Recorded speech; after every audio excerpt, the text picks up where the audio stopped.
यापूर्वीच्या व्हिडिओमध्ये निरोगी गुडघ्याची रचना व ऑस्टिओआर्थरायटिस म्हणजेच हाडे झिजून होणाऱ्या संधिवाताची, रुमॅटॉइड आर्थरायटिसची माहिती व त्याची आयुर्वेदिक ट्रीटमेंट बघितल्यावर आता आपण संधिवाताचा पुढील प्रकार पाहणार आहोत, तो म्हणजे गाऊट किंवा त्यालाच वातरक्त असे म्हणतात। या व्हिडिओमध्ये आपण गाऊटची औषधे सुद्धा पाहणार आहोत, तर व्हिडिओ शेवटपर्यंत अवश्य पहा।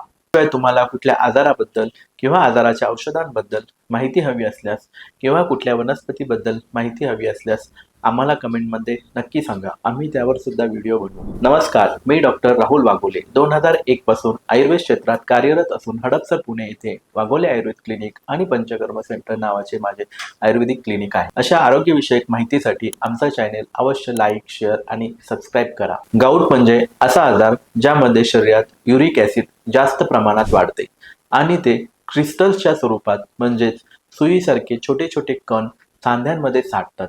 हे कण सांध्यात तीव्र वेदना, सूज, लालसरपणा आणि दाह निर्माण करतात, यालाच गाऊट असे म्हणतात। तर हा गाऊट कोणाला होऊ शकतो? उदाहरणार्थ युरिक ऍसिड वाढणे हे मुख्य कारण आहे। शरीरात युरिक ऍसिड जास्त प्रमाणात तयार होणे किंवा किडनी मार्फत योग्य प्रमाणात बाहेर न जाणे ह्यामुळे गाऊट होऊ शकतो। आहारातील कारणे जसे की युरिक ऍसिड वाढवणारा आहार नियमितपणे घेतल्याने गाऊटचा धोका वाढतो, जसे की मासे, समुद्री मासे, रेड मांस, ऑर्गन मांस, कडधान्ये उदाहरणार्थ मटकी, वाटाणा, घेवडा, पावटा, हरभरा हे जास्त प्रमाणात खाणे। ह्याशिवाय कोल्ड ड्रिंक्स, पॅकेज ज्युसेस, मद्यपान यामुळे गाऊट होऊ शकतो।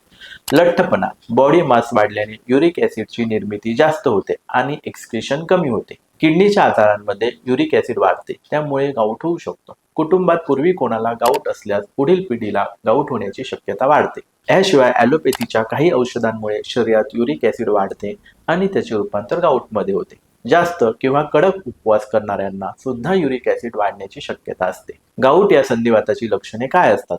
अचानक तीव्र असह्य वेदना आणि ह्या वेदना शक्यतो रात्री झोपेत सुरू होतात। प्रामुख्याने टाच, गुडघे, मनगट, कोपर, बोटाचे सांधे या ठिकाणी वेदना असतात।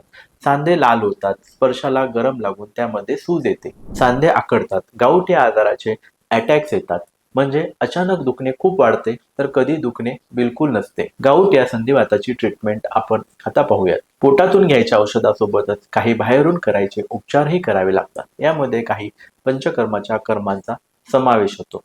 ह्या आजारासाठी पोटातून घ्यायची पुढील औषधे उपयोगी आहेत: गुळवेल, कैशोर गोकुळ, पुनर्नवादी गोकुळ, अमृता गोकुळ, महामंजिष्ठादी काढा, रासनादी गोकुळ, एरंडस्नेह।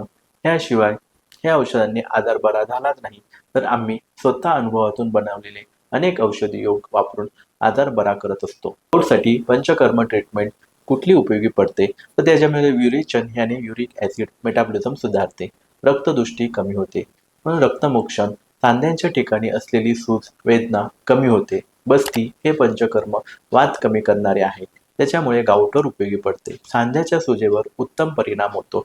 सांध्यावर लोकल ट्रीटमेंट जसे की दशमूल तेलाने मसाज व पत्रपोटली स्वेद हे सुद्धा करावे। ह्यासोबतच गाऊटच्या आजारात खाण्याचे पथ्य सुद्धा पाळावे। यामध्ये कडधान्य खाऊ नयेत, उदाहरणार्थ मटकी, घेवडा, पावटा, वाटाणा तसेच आंबवलेले पदार्थ, चिकन, मासे, दही खाण्याचे टाळावे। पुढील व्हिडिओमध्ये आपण मेनिस्कस टिअर बद्दल माहिती जाणून घेणार आहोत।